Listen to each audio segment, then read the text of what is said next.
बुद्धिमान स्त्री की 11 बातें गांठ में बांध लो, कभी दुखी नहीं रहोगे। दोस्तों, जिस स्त्री में यह 11 बातें होती हैं, वह स्त्री जिस घर परिवार में होती है, वहां की तकदीर और तस्वीर दोनों बदल देती है। दोस्तों, इसी कहानी में आप जानेंगे कि कौन सी वे 13 बातें हैं जो एक स्त्री को गुणवान बनाती हैं। दोस्तों, कहानी बड़ी महत्वपूर्ण होने वाली है, वीडियो के अंत तक साथ बने रहना। हो सकता है यह कहानी आपके जीवन में कुछ परिवर्तन कर दे। दोस्तों, एक लड़की का जब विवाह हुआ और वह ब्याह करके अपनी ससुराल में आई। घर में एक तो उसका पति था, एक सास थी और एक दादी सास थी। वहां आकर उस लड़की ने देखा कि दादी सास का बड़ा अपमान, तिरस्कार हो रहा है। छोटी सास उसको ठोकर मार देती है, गाली दे देती है। यह देखकर उस लड़की को बहुत बुरा लगा और उसे दया भी आ गई।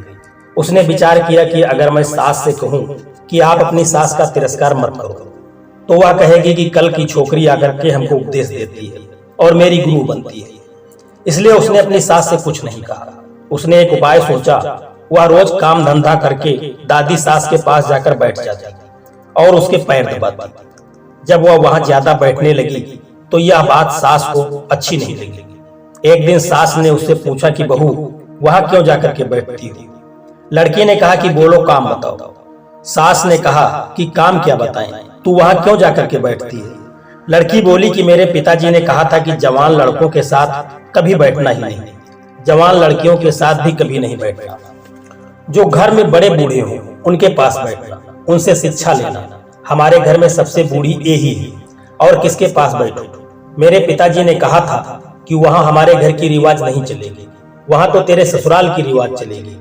मेरे को यहाँ की रिवाज सीखनी है, इसीलिए मैं उनसे पूछती हूँ कि मेरी सास आपकी सेवा कैसे करती है। सास ने पूछा कि बुढ़िया ने क्या कहा?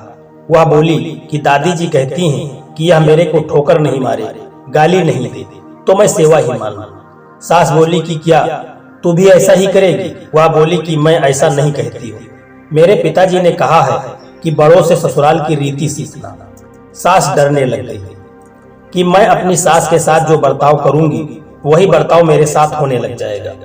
एक जगह कोने में ठीकरी इकट्ठी पड़ी थी। सास ने पूछा, बहू, ये ठीकरी क्यों इकट्ठी की है? लड़की ने कहा, आप दादी जी को ठीकरी में भोजन दिया करती हो, इसीलिए मैंने पहले ही जमा कर ली। सास ने कहा कि क्या तू मेरे को ठीकरी में भोजन कराएगी? बहू ने कहा, मेरे पिताजी ने कहा है कि तेरे वहां की रीत नहीं चलेगी, जो फिर वहां की रीति होगी वही चलेगी। तो सास ने कहा, यह रीति थोड़े ही है। तो बहू ने कहा, तो फिर आप ठीकरी में दादी जी को भोजन क्यों देती हैं, थाली में क्यों नहीं देती? तो सास ने कहा कि थाली को मांजेगा कौन? तो बहू ने कहा, थाली तो मैं मान दूंगी। तो सास ने कहा, तो ठीक है, तो थाली में भोजन दे दिया कर। अब ठीकरी उठाकर बाहर फेंक। अब बूढ़ी माँ जी को थाली में भोजन मिलने लगा। सबको भोजन देने के बाद जो बाकी बचे वह खिचड़ी की खुरचन, कंकड़ वाली दाल माँ जी को दी जाती थी। लड़की उसको हाथ में लेकर देखने लगी। सास ने पूछा, बहू क्या देखती हो? लड़की ने कहा कि देखती हूँ कि बड़ों को भोजन कैसे दिया जाता है। अब सास ने कहा, ऐसा भोजन देने की कोई रीत थोड़ी ही है। बहू ने कहा, तो फिर आप ऐसा भोजन क्यों देती हो? सास ने कहा, पहले भोजन कौन दे? तो बहू ने कहा, आप आज्ञा दो तो मैं दे दूंगी। सास ने कहा, तो तू पहले भोजन दे दिया कर। बहू ने कहा, अच्छी बात है। अब बूढ़ी माँ जी को बढ़िया भोजन मिलने लगा। रसोई बनते ही वह लड़की ताजी खिचड़ी, ताजा फुल्का, दाल, साग ले जाकर माँ जी को दे देती। माँ जी तो मन ही मन आशीर्वाद देने लगी। माँ जी दिन भर एक खटिया में पड़ी रहती।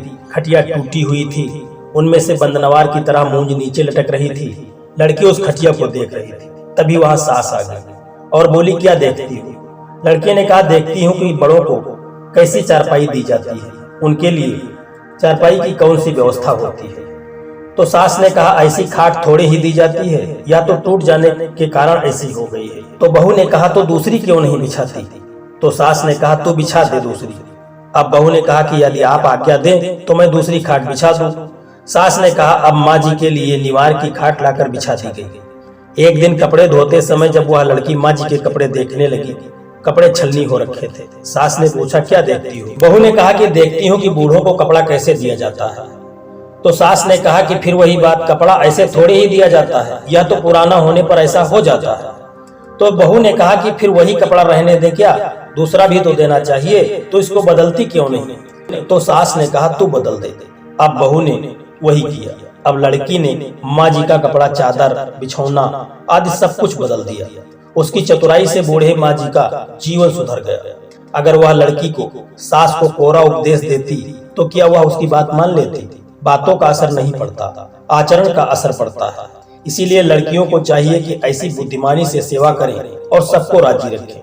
दोस्तों, एक स्त्री के लिए जिस स्त्री में यह 13 गुण होते हैं वह स्त्री बहुत ही बुद्धिमान कही जाती है। और इस लड़की में यह 13 गुण थे और इन्हीं 13 गुणों के कारण उसने बड़ी ही चतुराई से अपने घर की सारी स्थितियों को सही कर दिया। दोस्तों, जिस लड़की में यह 13 गुण होते हैं वह सर्वगुण संपन्न स्त्री होती है और वह स्त्री जिस भी घर में जाती है उस घर को मालामाल कर देती है। उस घर में किसी प्रकार की कोई दुख तकलीफ नहीं होती है और उस घर में रहने वाले जितने भी सदस्य होते हैं, उस परिवार में जो भी लोग होते हैं, उनको भी कोई दिक्कत नहीं होती है। दोस्तों, आइए हम आपको बताते हैं कि वे 13 गुण कौन से हैं। स्त्री का सबसे प्रथम गुण है पतिव्रता, धर्म के प्रति समर्पित भाव से सच्ची श्रद्धा। और स्त्री का दूसरा गुण है समाज या परिवार की विकट परिस्थितियों में उनके साथ खड़े रहने का साहस रखना। स्त्री का तीसरा गुण है बुराइयों से परहेज करना। एक बुद्धिमान स्त्री का चौथा गुण है कि अच्छे गुणों को अपनाए और बुरे गुणों का त्याग कर दे। और उसका पांचवा गुण है कि छोटी छोटी बातों पर झगड़ा न करके उनको अनसुना कर देना। और छठा गुण है अपने कर्म ईमानदारी से करना। चाहे लोग कुछ भी कहें, वह अपने कर्म को पूरी ईमानदारी के साथ करती रहे। और उसका सातवां गुण है संयुक्त परिवार में अपने सास ससुर की सेवा अपने माता पिता की तरह करना। स्त्री का आठवां गुण है कि स्त्री को अपने परिवार की आर्थिक स्थिति के अनुसार खर्च करना चाहिए। और उसका नवां गुण है कि अपने देवर, देवरानी, जेठ, जेठानी और अपनी ननद के साथ सौहार्द भाव से रहने का गुण उसमें विशेष रूप से होना चाहिए। और उसका 10वां गुण है संयुक्त परिवार में सभी से सम्मान और व्यवहार करें, किसी से भेदभाव की भावना न रखें। और उसका 11वां गुण है अपने बच्चों की तरह ही परिवार के सभी बच्चों का ख्याल रखें। और उसका 12वां गुण है कि अगर कभी भी विपदा में हो तो बेझिझक उसकी मदद करना पत्नी स्त्री का परम धर्म है। और स्त्री का 13वां गुण है कि स्त्री को अपने घर का भेद कभी भी अन्य स्त्री को कभी भी नहीं बताना चाहिए और किसी को भी नहीं बताना चाहिए। दोस्तों, जिन स्त्रियों में यह 13 गुण होते हैं वे स्त्री जिस भी घर में जाती हैं उस घर में किसी भी प्रकार की कोई दुख और तकलीफ नहीं होती, क्योंकि ये गुण उन सारी दुखों को मिटा देते हैं। दोस्तों, यह कहानी आपको कैसी लगी ये कमेंट करके जरूर बताना। और वीडियो यदि आपको अच्छा लगा है तो वीडियो को एक लाइक करके चैनल को सब्सक्राइब करने की कृपा कर देना। जय श्री कृष्णा, राधे राधे।